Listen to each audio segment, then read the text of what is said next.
Congratulations for Australia for winning the BGT series after 10 years. Huge credit to Pat Cummins. கண்டிப்பா அவருக்கு வந்து பாத்தீங்கன்னா ஒரு மிகப்பெரிய அப்ரிசியேஷன் கொடுத்தே ஆகணும். அனதர் ஃபெதர் இன் இஸ் கேப்னு தான் கண்டிப்பா சொல்லலாம். 2 முறை இந்தியா ஆஸ்திரேலியாவுக்கு போய் ஆஸ்திரேலியாவை தோக்கடிச்சாங்க. அப்போ இருந்த கேப்டன் டிம் பெயின், பட் இந்த முறை கேப்டன் பேட் கமின்ஸ். நிறைய டிஃபரன்ஸ் தெரியுதுல actually. And at the same time Bumrah இந்த ஒரு பர்டிகுலர் டேல போலிங் போட மாட்டாருன்னு கேள்விப்பட்ட உடனே நம்மளுக்கு நல்லாவே தெரியும் இந்தியா வின் பண்றது ரொம்ப ரொம்ப கஷ்டம்னு சொல்லிட்டு. And huge credit to Bumrah also. அதாவது உயிரை கொடுத்து போலிங் போடுவாங்கன்னு சொல்லுவாங்க பாத்தீங்களா, அந்த மாதிரி தான் போட்டு 5 மேட்சஸ்ல 32 விக்கெட்ஸ். இமேஜின் பண்ணி பாருங்க, இந்த ஒரு ஸ்பைசியான விக்கெட்ல மனுஷன் இன்ஜுரி இல்லாம ஃபுல்லா விளையாடிட்டு இருந்தாருன்னா 40 விக்கெட் மேல எடுத்திருப்பாரு. ஸோ அதுக்காக தான் வந்து பாத்தீங்கன்னா அவருக்கு player of the series award கொடுத்தாங்க. He deserve to get that, no doubt about it. Scott Boland இந்தியாவுக்கு ஒரு மிகப்பெரிய வில்லன், ஆனா திருப்பியும் சொல்ல வர ஆஸ்திரேலியாவுக்கு ஒரு மிகப்பெரிய ஹீரோ. ஸோ இந்த மாதிரி நிறைய விஷயங்கள் டிஸ்கஸ் பண்ண வேண்டியது இருக்கு. யாருமே எக்ஸ்பெக்ட் பண்ணிருக்க மாட்டோம்ல இந்தியா 3-1 இந்த சீரிஸ் வந்து தோப்பாங்களா. ஏன்னா நிறைய பேர் 4-0 5-0 ப்ரெடிக்ட் பண்ணியிருந்தாங்க ஏர்லியரா. ஐ திங்க் இந்தியா கொஞ்சம் நல்ல ஃபைட் கொடுத்தாங்க இந்த சீரீஸ்ல. அன்பார்ச்சுனேட்லி முக்கியமான தருணத்துல வந்து பாத்தீங்கன்னா ஆஸ்திரேலியா தட்டி தூக்கிட்டாங்கன்னு தான் சொல்ல முடியும். ஸோ வாங்க டிஸ்கஸ் பண்ணலாம்.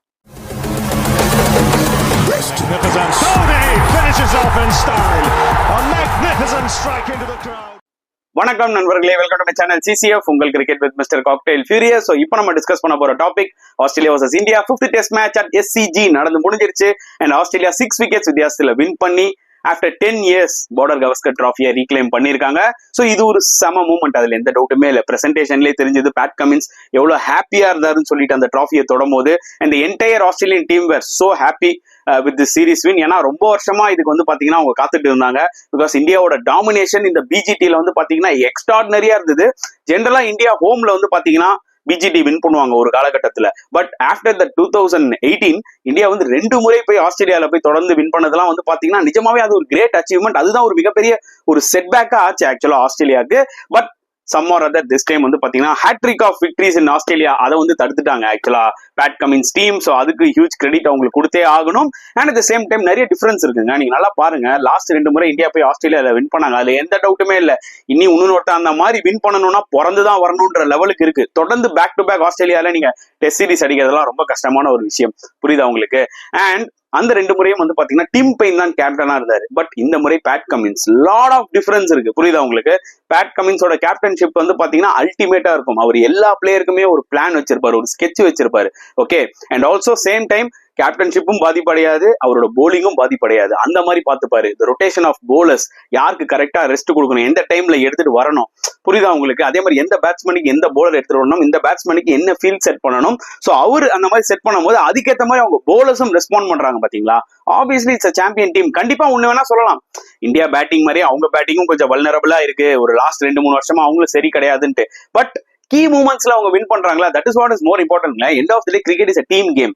ஒரு இண்டிவிஜுவல் பிளேயரோட ஃபார்மை பத்தி நம்ம கண்டிப்பா பேசலாம், அதுல எந்த டவுட்டுமே இல்லை. But end of the day அந்த டீம் வின் பண்றாங்களா, முக்கியமான டோர்னமெண்ட்ஸ் வின் பண்றாங்களா அண்டர் தி கேப்டன்ஷிப், அதுதான் ரொம்ப ரொம்ப இம்பார்ட்டன்டான ஒரு விஷயம் நான் சொல்லுவேன். ஸோ அதை தான் பேட் கமின்ஸ் ஆக்சுவலா டெலிவர் பண்ணிக்கிட்டே இருக்காரு, புரியுதா உங்களுக்கு? So obviously this going to be a huge series win for them. ஏன்னா நல்லாவே பார்ட்டி பண்ணுவாங்க, என்ஜாய் பண்ணுவாங்க, அதுல எந்த டவுட்டுமே இல்லை.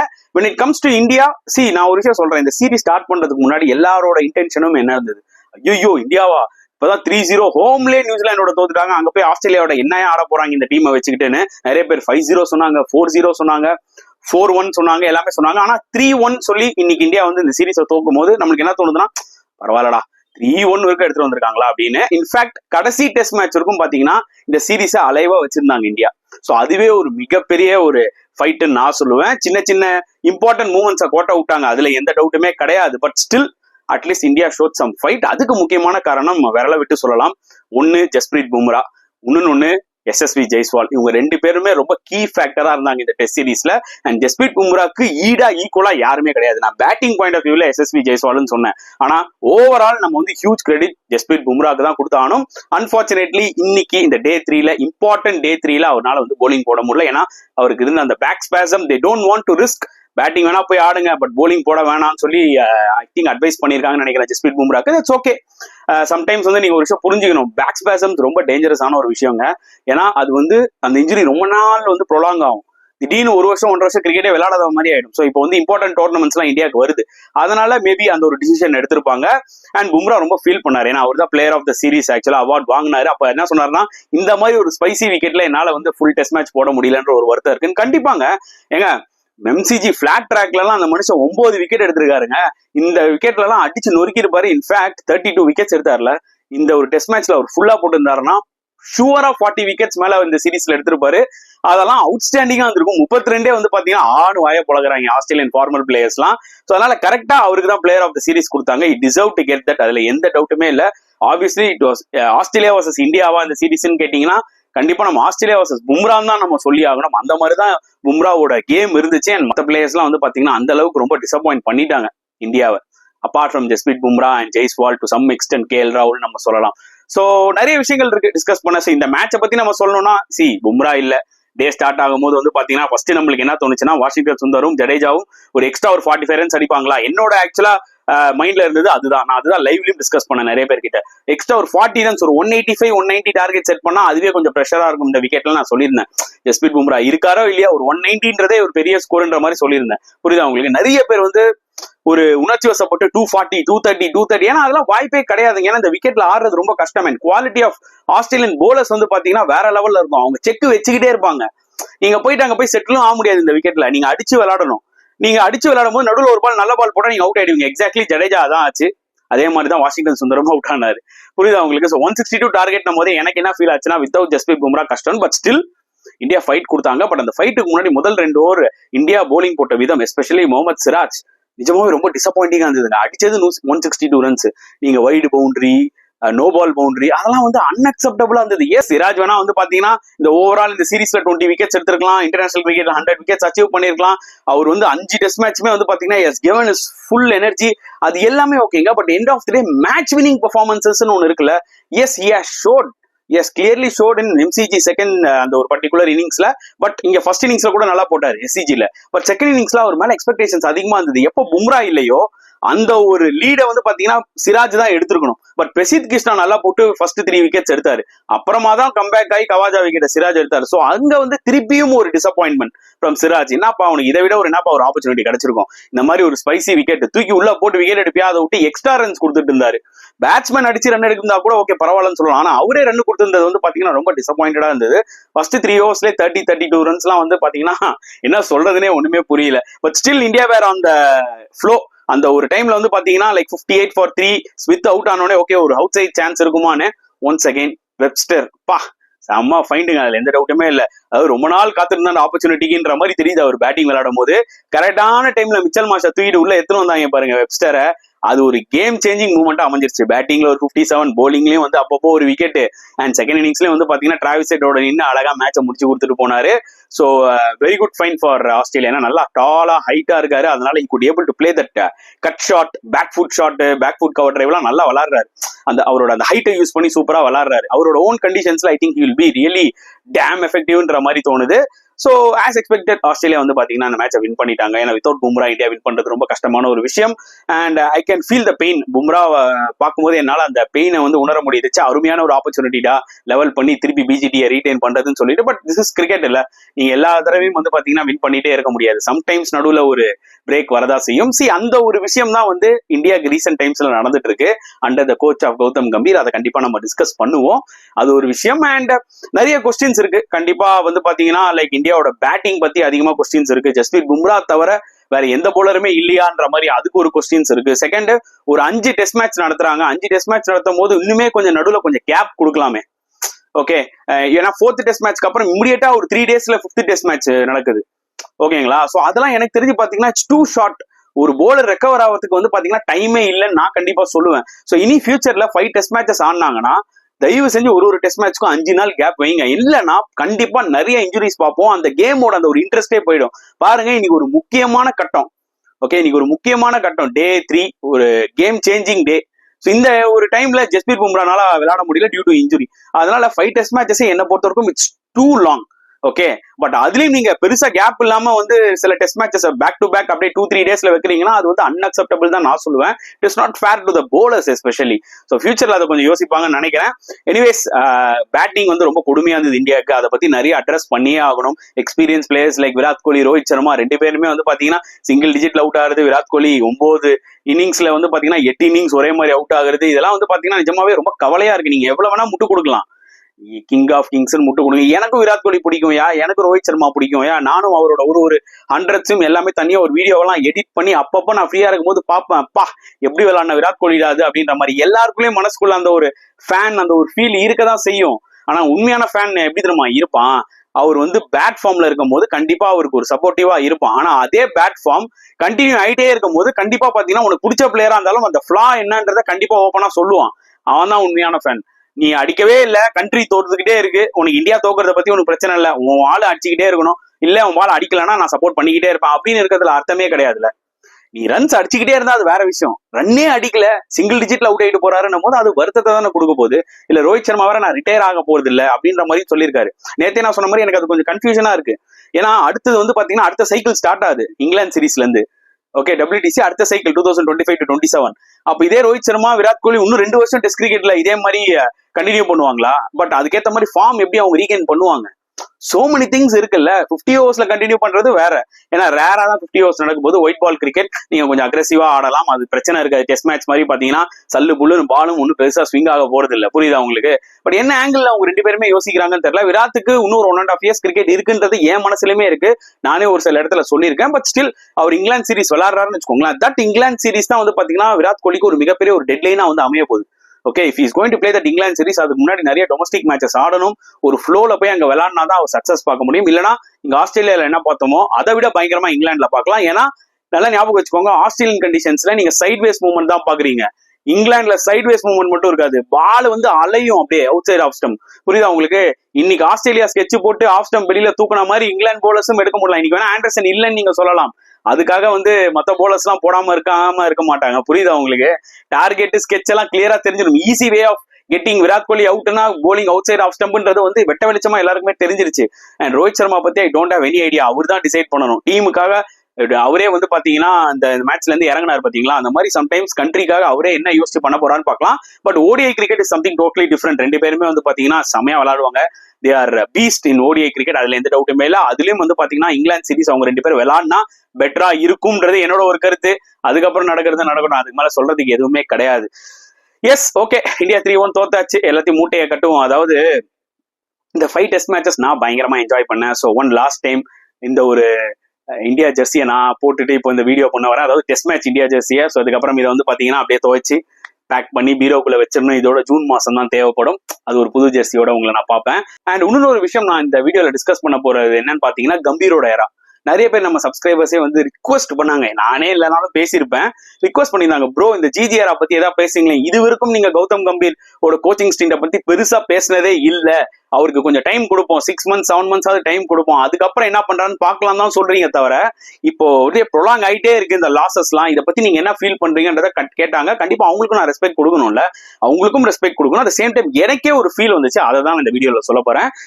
கௌதம் கம்பீர் உள்ள நுழையும் போது எனக்குமே பாசிட்டிவா தான் இருந்தது, no doubt about it. Okay, நிறைய பேர் கேள்விகள் கேட்கலாம், அவர் மென்டாரா தானே இருந்தார், KKR கோச் வந்து சந்திரகாந்த் பண்டிட் தானே.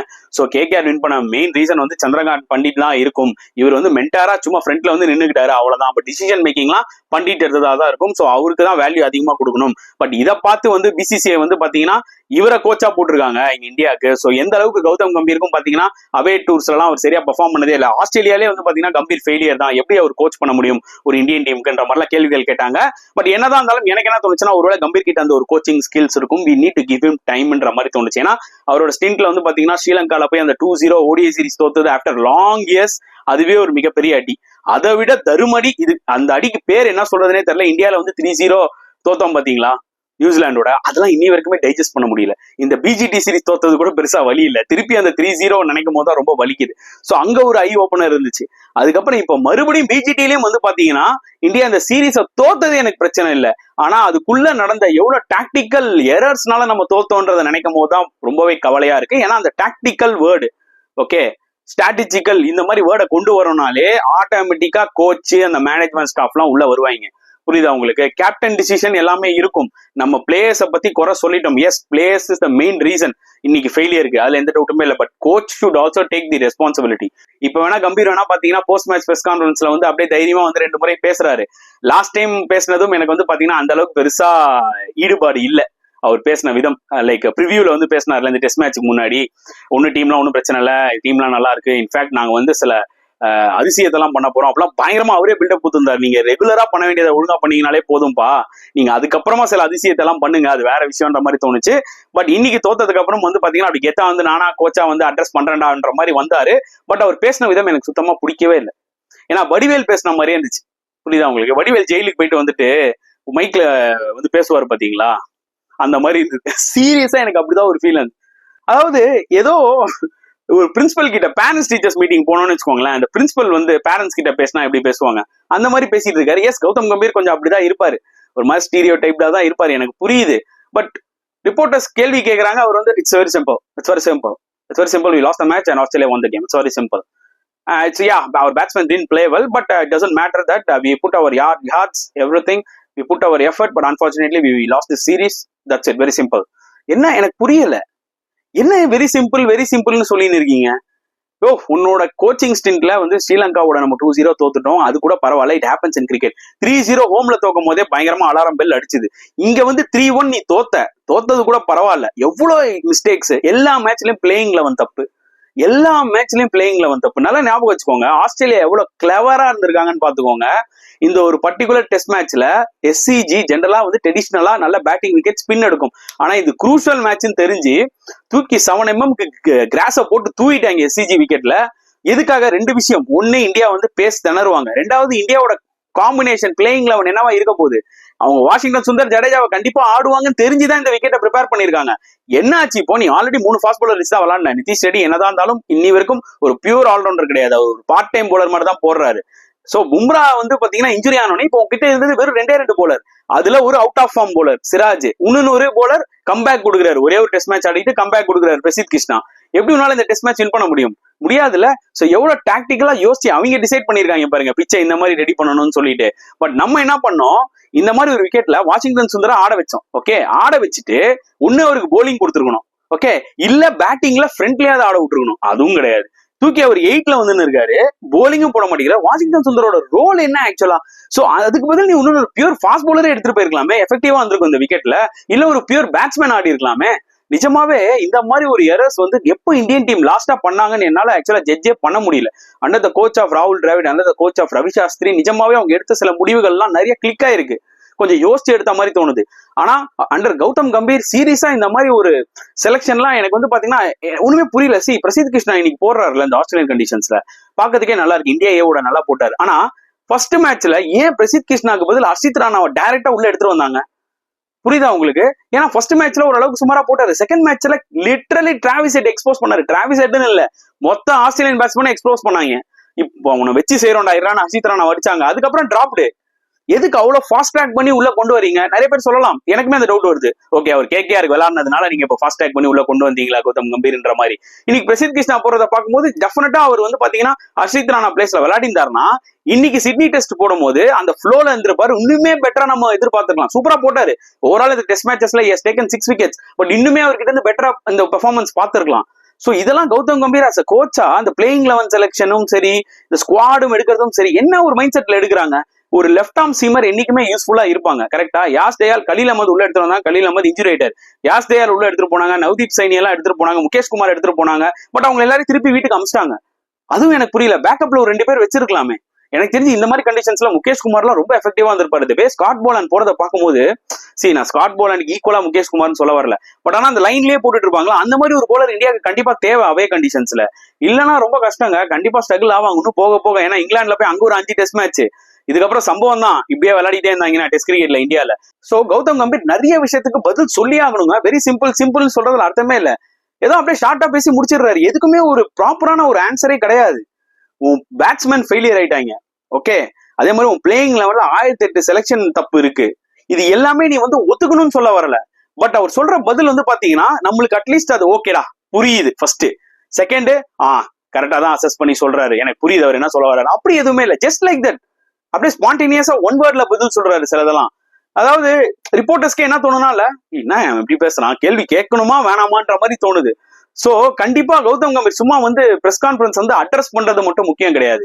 Is responsible to all questions. அந்த ஆன்சர்ஸ் எல்லாமே வந்து பாத்தீங்கன்னா கன்வின்சிங்கா இருக்கணும்னு நான் சொல்ல வரேன். எதுவுமே கன்வின்சிங்கா இல்ல. நீ வந்ததுல இருந்து தோல்விதான். ஓகே, T20 டீம் செம்மையா பண்ணிட்டு இருக்கு. பட் இதற்கும் T20 டீமோட கௌதம் கம்பீர் இருந்ததே கிடையாது. நல்லா ஞாபகம் வச்சுக்கோங்க. Under the captainship of Suryakumar Yadav maximum VVS Laxman தான் டிராவல் பண்ணிட்டு இருக்காரு. ஓகே, பட் அந்த டீம் செம்மையா பண்ணிட்டு இருக்கு. கம்பீர் கோச்சிங் ஸ்டின்ட்னு வந்தது பாத்தீங்கன்னா T20 டீம்ல எடுத்துக்கிட்டீங்கன்னா அந்த ஸ்ரீலங்கால 3-0 வின் பண்ணோம்ல, அதுதான். அப்பார்ட் ஃப்ரம் தட் அவர் சீனியர் பிளேயர்ஸ் வச்சுதான் எல்லாமே சீரீஸும் விளையாடி இருக்காரு. அண்ட் எல்லாத்துலயுமே பங்கம் வாங்கியிருக்கோம் எக்ஸப்ட் பங்களாதேஷ். நல்லா ஞாபகம் வச்சுக்கோங்க, பங்களாதேஷோட கூட ஃபர்ஸ்ட் டெஸ்ட் மேட்ச் சேப்பாக்ல நான் லைவ்ல போய் மேட்ச் பார்த்தேன். 143 for 6. அஸ்வினும் ஜடேஜாவும் மட்டும் காப்பாத்தலன்னா அங்க பங்களாதேஷ் நம்மள என்ன சம்பவம் பண்ணிருப்பான்றது தெரியாது சேப்பாக்ல. இந்த மாதிரி நிறைய கேள்விகள் இருக்கு. ரீசன் என்னன்னா, நம்ம கிட்ட பும்ராக்கு அப்புறம் பேட்டிங் போலிங் இல்லைன்றது வேற விஷயம். பேட்ஸ்மேன்ஸ் எவ்வளவு எரர் பண்றாங்க. சுப்மன் கில்லோட ஸ்பாட் எவ்வளவு பெரிய கேள்விக்குறியா வந்து இன்னைக்கு நிக்குது. எவ்வளவு சான்ஸ் தான் அவர் கொடுப்பீங்க? ஒரு டைம்ல நானே இல்ல அவரை பிரின்ஸ் எல்லாம் சொல்ல மாட்டேன், பட் ஆனா நல்ல பிளேயர், ஆப்பர்ச்சுனிட்டி கொடுக்கலாம், ஒன்றும் தப்பு இல்லைன்னு சொல்லுவேன். பட் இப்போ ஓவரால் பாத்துட்டீங்கன்னா ஹோம்ல ஓரளவுக்கு பெட்டரா விளையாடுறாரு. அவே சீரீஸ்ல they have given lot of chances. இதுக்கு மேல அந்த மனுஷன் பெர்ஃபார்ம் பண்ணனா எதுக்கு டீம்ல? சோ அவரையும் தூக்கி போடணும். ரோஹித் சர்மாவும் என்ன பண்ண போறாங்கன்னு தெரியல. விராட் கோலி பெர்ஃபார்மன்ஸ் வச்சுட்டு தான் இருக்கணுங்க. நீங்க முட்டு கொடுக்கலாங்க. எனக்கு ரொம்ப ஆச்சரியமா இருக்கு. இன்னைக்கு சில சேனல்ல எல்லாம் இப்போ வந்து பீடாக் வந்து எக்ஸ்போஸ் பண்ணாரு, விராட் கோலியோட டெக்னிக்கல் ஃபால்ட்டை வந்து எக்ஸ்போஸ் பண்ணாரு. ஸோ நிறைய பேருக்கு வந்து பாத்தீங்கன்னா டெக்னிக்கலா எப்படி அசஸ் பண்றதுன்றது தெரியாது. அது வந்து ஒரு எஜுகேஷனா நான் பாக்குறேன். புரியுதா உங்களுக்கு?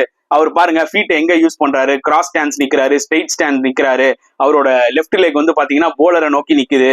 அவரோட இந்த பிக்ல பாத்தீங்கன்னா அவரோட லெஃப்ட் டோ வந்து பாத்தீங்கன்னா லைட்டா அப்படி திரும்பி கவர்ஸை நோக்கி இருக்கு. சோ இந்த ஆஃப் ஸ்டம்ப் லைன்ல 2018ல நிக்கிறாரு. சோ அதனால கவர் பண்றாரு அவுட் சைட் ஆஃப் ஸ்டம்ப. டிரைவுக்கு ஈஸியா போறாரு, வெல்லிஃப்ட் விடுறாரு. பட் 2024ல ஆஃப் ஸ்டம்ப கவர் பண்ண மாட்டேங்கிறாரு.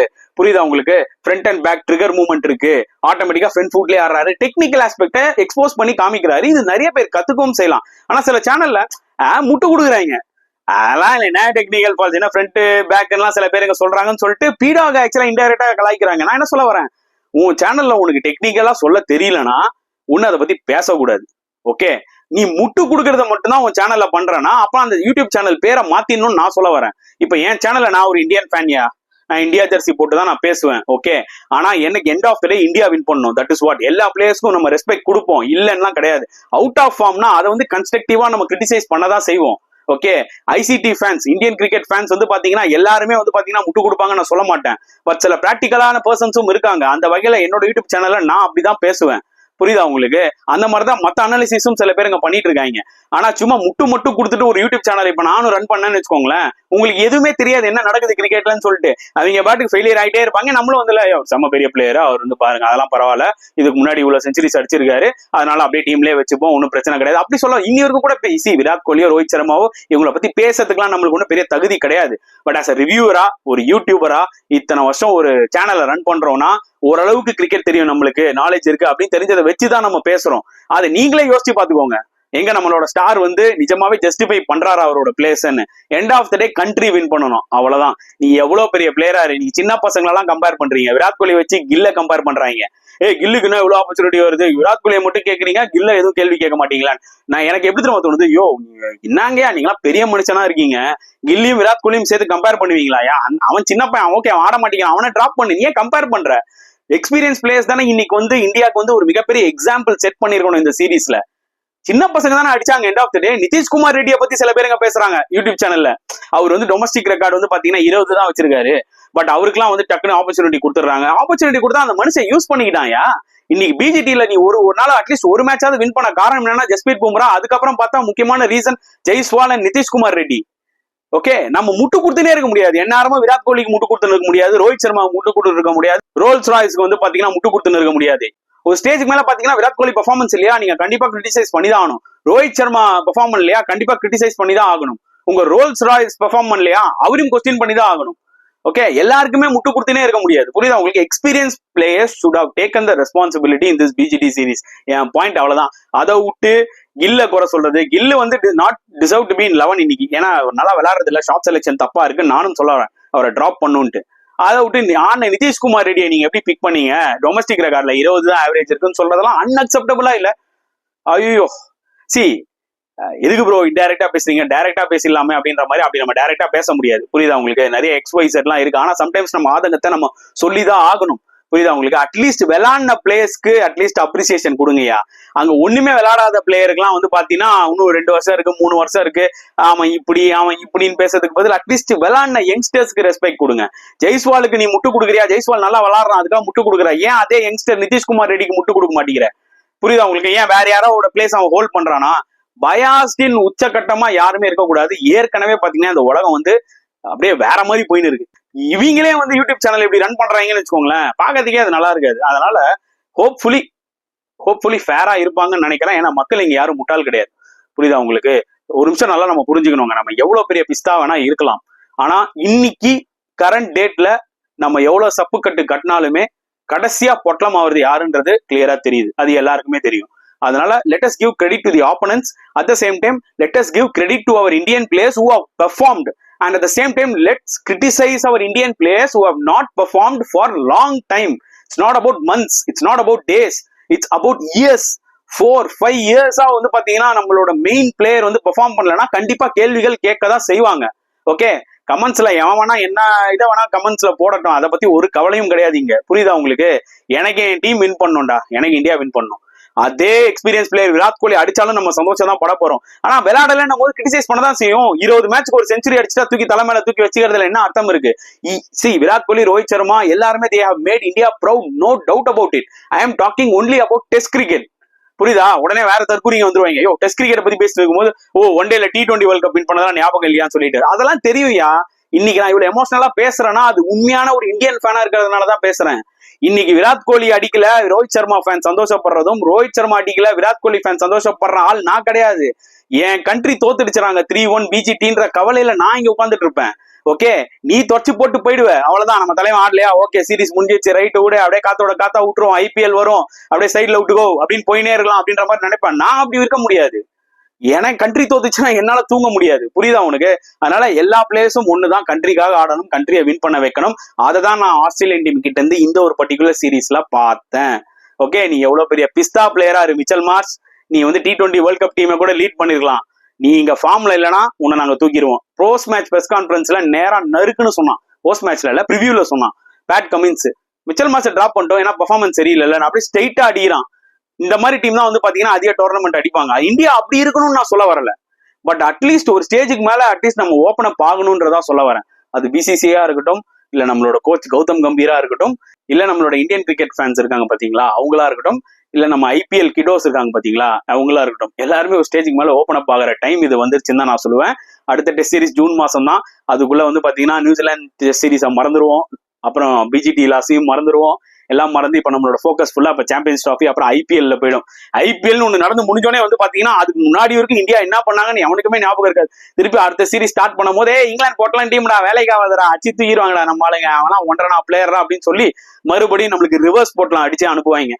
சோ அந்த மாதிரி ஓவர் கான்பிடன்ஸ் இல்லாம இந்தியா வந்து பாத்தீங்கன்னா நம்ம வந்து நம்பிக்கையோட நம்ம வந்து அப்கமிங் மேட்சஸ் எல்லாம் பார்ப்போம். ஹோப்ஃபுல்லி இந்தியா அட்லீஸ்ட் அந்த ஒரு கன்சிஸ்டன்சியா T20 டீம்ல அப்படியே மெயின்டைன் பண்ணாங்கன்னா நல்லா இருக்கும். முக்கியமான ODI சீரிஸ் அகைன்ஸ்ட் இங்கிலாண்டும் வருது. சோ அங்கெல்லாம் வந்து பாத்தீங்கன்னா நம்ம கிளியர் கட்டா பெர்ஃபார்மன்சஸ் எல்லாம் நிறைய அசஸ் பண்ண வேண்டியது இருக்கு. ஏன்னா நம்ம கிட்ட இருக்கிறதே 3 ODIs தான் சாம்பியன்ஸ் ட்ராஃபி போறதுக்கு முன்னாடி. சோ அதுல எவன் விளையாடுறானோ அவனுக்கு முக்கியத்துவம் கொடுத்து பார்க்கலாம், எவன் விளையாடலையோ ஓகேப்பா அப்படின்னு சொல்லி டாடா காமிச்சிட்டு போக வேண்டியதா. ஓகே, இந்த வீடியோ பிடிச்சிருந்தா லைக் பண்ணுங்க, ஷேர் பண்ணுங்க, முடிஞ்சா சப்ஸ்கிரைப் பண்ணுங்க. நெக்ஸ்ட் வீடியோல பார்க்கலாம் ஃப்ரெண்ட்ஸ். அண்டில் தென் பாய்.